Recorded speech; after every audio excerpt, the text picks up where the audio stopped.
Երեկվանից Վեոլա ջրին նվիրված իմ տեսանյութը միայն ինձ պատկանող երկու հարթակներում հատել է 1 միլիոն դիտման սահմանը։ Սա նշանակում է, որ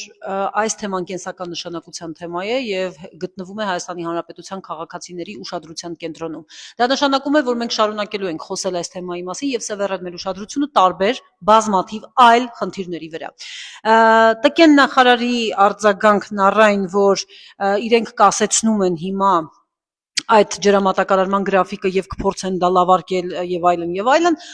ցանկացած բանական մարդ բնականաբար դիտարկում է նախընտրական տրամաբանության շրջանակներում, հասկանում, որ չեն ցանկացել պարզապես լարել իրավիճակը։ Իսկ ինչ է իրականում տեղի ունենալու։ Ես պարզ հարց եմ ուզում տալ, որ պարոն նախարարը հավանաբար չի կարողանա դրական վստահ պատասխանել։ Վստահ եք արդյոք, որ ձեր լավարկված գրաֆիկը Veola ջուր ընկերությունը իրականացնելու է։ Պատասխանեմ ոչ, որտեղ Veola ջուր ընկերությունը ունի գործելավոճ։ Կամ իրավական ճանապարհով հաստատում են գրաֆիկը ավելի վատթարացնելով եւ սա պատճառներ ունի, որի մասին կխոսենք, կամ դե ֆակտո իրականացնում են ավելի քիչ քանակով ջրամատակարարում, քան գրված է։ Այսինքն գրում են օրինակ, որ պետք է 17 ժամ տան, բայց դե ֆակտո մարդկանց մատակարարում են 15 ժամ ջուր։ Ինչ է տեղի ունենալու,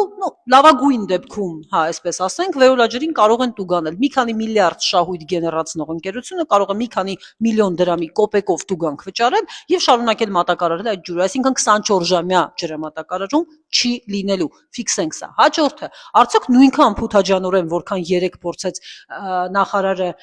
հարթել խնդիրը, ճակերտներում հարթել բառը, նա կարող է երաշխավորել, որ Veola ջրի կողմից մատակարարված ջրի որակը համապատասխանելու է առողջապահության նախարարի կողմից սահմանված ցուցանիշներին։ Վստահություն ունեմ, ոչ։ Բազմաթիվ են քաղաքացիները բազմաթիվ հասցեներում, Երևանի, չգիտեմ, Շենգավիթից ներքին Չարբախ, Էրեբունի,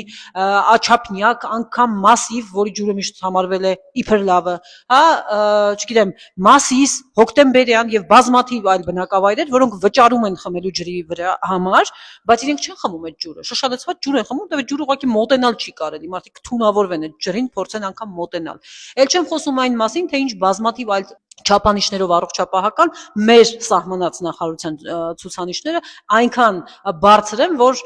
խնդիրներ են առաջացնում։ Այս մասին առանձին տեսանյութ կլինի։ Հիմա եկեք ֆիքսենք, իրավիճակը 24 ժամյա ջրամատակարարում չի լինելու, ֆիքսում ենք, որովհետև 10 տարի շարունակ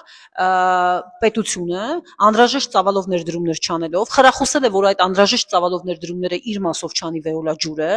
իրենք վարձավճարները անգամ, որ մեր պետք է պետությանը տան, իրենք վարձով է տված այդ ջրերը, իրենք դա էլ չեն արել, պետությունը ներել է։ Պետությունը ներել է նրանց անգամ տուգանքը, որը նշանակել է աուդիտորը, պատկերացնում եք, 5 տարի չկա տեխնիկական աուդիտոր, որը ճիշտը կասեր մեզ բոլորիս Veola ջրի մասին։ Եվ այս ամենից հետո փորձում են ասել, որ իրավիճակը կշտկվի։ Չի շտկվելու, մենք շարունակելու ենք ձեռքը պահել զարկերակին եւ դիմելու ենք բնականաբար այն բոլոր մարմիններին, որոնք պատկանեն ու այս հարցում ունեն իրավասություն, ինչպես երեք արդեն տեղեկացրել էի։